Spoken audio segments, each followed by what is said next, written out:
Assalamualaikum warahmatullahi wabarakatuh. Bertemu kembali dengan saya, Dr. Sofi. Sobat sehat, ini video saya yang ke-646. Video ini akan menjelaskan tentang standar prosedur penyimpanan dan pemeliharaan dokumen, spesimen, sampel, slide, jaringan, dan blok pada standar akreditasi laboratorium kesehatan bab 3 manajemen informasi. Pada video 638 sampai dengan video 646 kita membahas 9 standar dari bab 3 manajemen informasi. Nah, pada video 646 akan membahas standar yang kelima. Sobat sehat, penyimpanan dan pemeliharaan dokumen, spesimen, sampel, sediaan, jaringan, dan blok dilaksanakan sesuai prosedur. Adapun maksud dan tujuan dari standar ini meliputi 1. Laboratorium kesehatan menetapkan kebijakan tentang penyimpanan dan pemeliharaan spesimen, sampel sediaan, jaringan, dan blok yang meliputi A.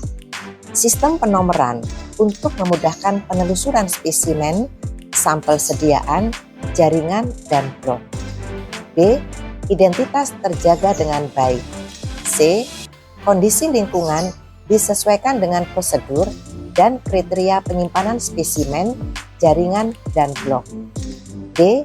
Tentang waktu penyimpanan spesimen, sampel sediaan, slide, jaringan, dan blok disesuaikan dengan jenis spesimen sampel sediaan, jaringan, dan blok sesuai dengan ketentuan peraturan perundang-undangan. Maksud dan tujuan yang kedua, dokumen disimpan paling singkat 3 tahun atau sesuai dengan ketentuan peraturan perundang-undangan, mencakup A. Dokumen upaya peningkatan mutu yang telah dilakukan. B. Dokumen pelaksanaan pemantapan mutu, termasuk proses perbaikan bila diperlukan. C. Dokumen permintaan pemeriksaan, pelaksanaan pemeriksaan, hingga penyerahan hasil. D.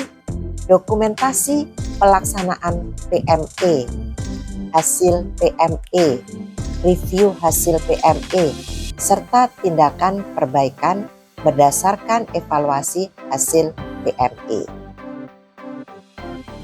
PME adalah pemeriksaan mutu eksternal. E. Dokumen hasil uji fungsi alat. F. Dokumen tentang reagen yang direkomendasikan untuk digunakan. Dan yang terakhir G. Pencatatan pemeliharaan, perbaikan, dan penggantian peralatan selama masa penggunaan alat. Sobat sehat, sedangkan elemen penilaian dari standar ini meliputi 1. Terdapat kebijakan dan prosedur tentang penyimpanan dokumen dan sampel, spesimen, sediaan, jaringan, blok untuk memenuhi huruf A sampai huruf D pada angka 1 pada maksud dan tujuan yang sudah kita bahas sebelumnya.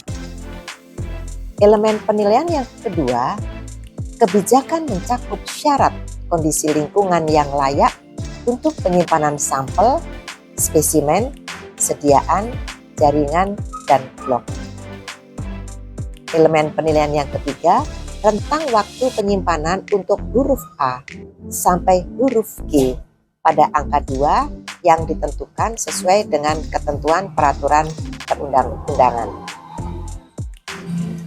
Ini bisa kita lihat pada maksud dan tujuan yang sudah kita bahas sebelumnya. Elemen penilaian yang keempat, laboratorium kesehatan mematuhi rentang waktu penyimpanan dokumen yang sudah ditetapkan untuk huruf G pada angka 2 yang sudah disebut pada maksud dan tujuan. Kemudian elemen penilaian yang kelima, terdapat bukti penilaian kepatuhan terhadap prosedur penyimpanan. Dan elemen penilaian yang terakhir, yang keenam, ada tindakan perbaikan bila terdapat ketidaksesuaian dengan prosedur yang ditetapkan. Selanjutnya, kita lihat gambar yang menjelaskan tentang elemen penilaian dan kelengkapan bukti yang harus disiapkan dari standar ini, yaitu dokumen kebijakan, syarat kondisi lingkungan yang layak untuk penyimpanan sampel spesimen jaringan dan blok, kemudian rentang waktu penyimpanan untuk huruf A sampai huruf G, bukti penilaian kepatuhan terhadap masa retensi yang sudah ditetapkan, bukti penilaian kepatuhan terhadap SPO berupa daftar pilih, lalu bukti tindakan perbaikan. Demikianlah Sobat Sehat, kita telah membahas standar prosedur penyimpanan dan pemeliharaan dokumen, spesimen, sampel, slide, jaringan, dan blok. Kita akan bertemu di video 647 untuk mulai membahas bab 4. Kualifikasi dan kompetensi SDM yang bisa disebut juga KKS. Yang akan kita bahas di video 647 adalah standar kualifikasi dan kompetensi SDM. Saya tetap mengundang masukan dari Sobat Sehat. Silakan sampaikan di kolom komentar. Semoga selalu sehat. Wassalamualaikum warahmatullahi wabarakatuh.